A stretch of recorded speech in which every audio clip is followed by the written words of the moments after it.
السلام علیکم ورحمۃ اللہ وبرکاتہ.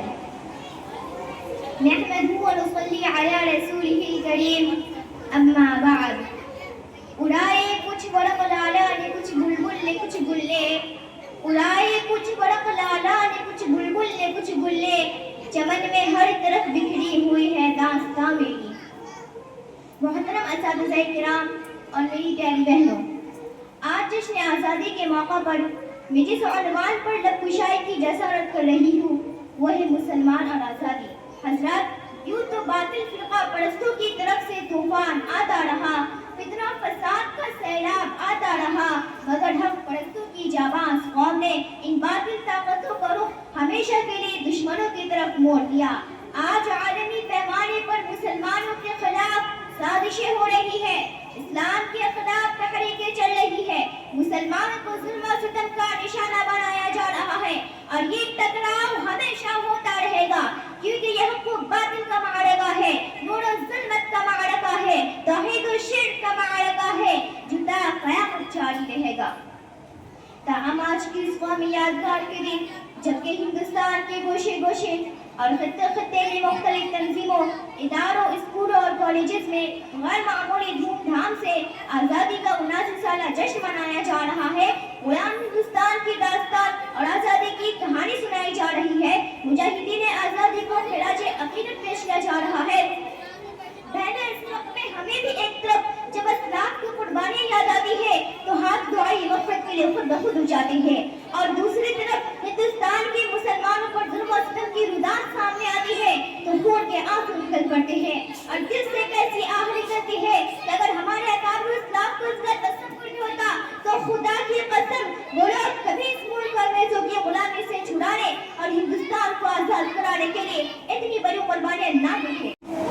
انہیں کیا معلوم تھا کہ اس ہندوستان کی آزادی کے لیے بالاکوٹ کی پہاڑی پر سید احمد شہید اور شاہ اسماعیل شہید اپنی جان دی ہے. انہیں کیا معلوم تھا کہ اس ہندوستان کی آزادی کے لیے علماء دیوبند توپوں کا نشانہ بنے ہیں. انہیں کیا معلوم تھا کہ اس ہندوستان کی آزادی کے لیے شیخ الاسلام اور شیخ الہند کا لقانی گئے ہیں. انہیں کیا معلوم تھا کہ اس ہندوستان کی آزادی کے لیے 51,000 علماء کرام شہید ہوئے ہیں. آج اسی ہندوستان میں مسلمان پر ظلم و ستم کا پہاڑ ٹوٹے گا، انہیں ان کے حقوق سے محروم کیا جائے گا. محترم سامعین و سامعات، اس ملک کو آزاد ہوئے 80 سال ہو گئے، اور 80 سال دور آزادی میں ارباب حکومت نے مسلمانوں کے ساتھ کس طرح کا مصابیانہ رویہ اختیار کیا اور ظلم و استبداد کے کیسے کیسے ہتھیار استعمال کیے، اس کی درد بھری داستان ہے. سینکڑوں فسادات بھی تاریخ میرے سامنے ہے، جسے یاد کر کے کلیجہ منہ کو آنے لگتا ہے، زبانیں گنگ ہو جاتی ہے اور پاؤں تلے سے زمین کھسک جاتی ہے. آج یہ کیسی آزادی ہے کہ مسلمانوں کی جان و مال تک محفوظ نہیں ہے؟ یہ کیسی آزادی ہے کہ مسلمانوں کو ان کے حقوق سے محروم کیا جا رہا ہے؟ ہماری عزت قابلوں پر شبخوں مارے جا رہے ہیں، ہمارے آبادیوں کو ویران کیا جا رہا ہے، ہمارے مساجد و مکاتب کو مسمار کیا جا رہا ہے، ہماری خانقاہوں مدارس پر بنیاد پرستی کا الزام لگایا جا رہا ہے، شعائر اسلام کے جنازے نکالے جا رہے ہیں، قربانی پر پابندی لگائی جا رہی ہے، قبرستانوں پر غاصبانہ قبضہ کیا جا رہا ہے، اور خدائی قانون لازم اور قرآنی دستور اور مسلم پرسنل میں ترمیم کی کوشش کی جا رہی ہے. یہ کیسی جمہوریت ہے، یہ کیسی آزادی ہے کہ مسلمانوں کے مذہبی معاملات میں مداخلت کی جا رہی ہے؟ ساتھیوں سنو، اگر آزادی اسی کا نام ہے تو ہم ایسی آزادی کے طرفدار نہیں ہیں. ہمیں مذہبی آزادی چاہیے، ہمیں قرآن کی آزادی چاہیے، ہمیں اپنی جان و مال کی حفاظت چاہیے، ہمیں اپنی عزت و آبرو کی حفاظت چاہیے، ہمیں عبادت گاہوں کی حفاظت چاہیے، ہمیں شعائر اسلام کی حفاظت چاہیے. محترم سامعین و سامعات، کیا یہ جمہوریت کا خون نہیں ہے؟ کیا یہ سیکولرزم کا مذاق نہیں ہے؟ دستور آزادی کے خلاف ورزی نہیں ہے کہ کسی بھی مذہبی معاملات میں مداخلت کی جائے؟ آج ہندوستان میں یہی ہو رہا ہے. ہم سے مذہبی آزادی چھینی جا رہی ہے اور مسلم پرسنل لا میں ترمیم کی کوشش کی جا رہی ہے. ہم ایوان حکومت تک یہ آواز پہنچا دینا چاہتے ہیں کہ مسلمان سب کچھ برداشت کر سکتا ہے، لیکن مسلم پرسنل لا میں ذرا برابر بھی ترمیم برداشت نہیں کر سکتا. ہم اپنی جانوں کی بھیٹ چڑھا دیں گے، لیکن اٹل خدائی قانون لازم اور قرآنی دستور اور مسلم پرسنل لا میں ترمیم نہیں ہونے دیں گے. کیونکہ ارشاد خدا بندی ہے، لا تبدیل لکلمات اللہ، ہے قول خدا، ارشاد نبی، فرمان نہ جائے گا. ہے قول خدا ارشاد نبی فرمان نہ بدلا جائے گا. بدلے گا زمانہ لاکھ مگر قرآن نہ بدلا جائے گا. محترم سامعین و سامعات، یہ ایک ناقابل انکار حقیقت ہے. ہندوستان کو آزادی سے مسلمانوں نے بھی سرفراز کیا، لیکن اس کے باوجود ہم سے بدن پرستی کا سوال کیا جاتا ہے. ہم بتلا دینا چاہتے ہیں کہ ہمیں اس ملک کے وفادار ہے. ہم نے اس دھرتی کی آزادی کے لیے لڑا ہے اور اسے آزاد کیا ہے.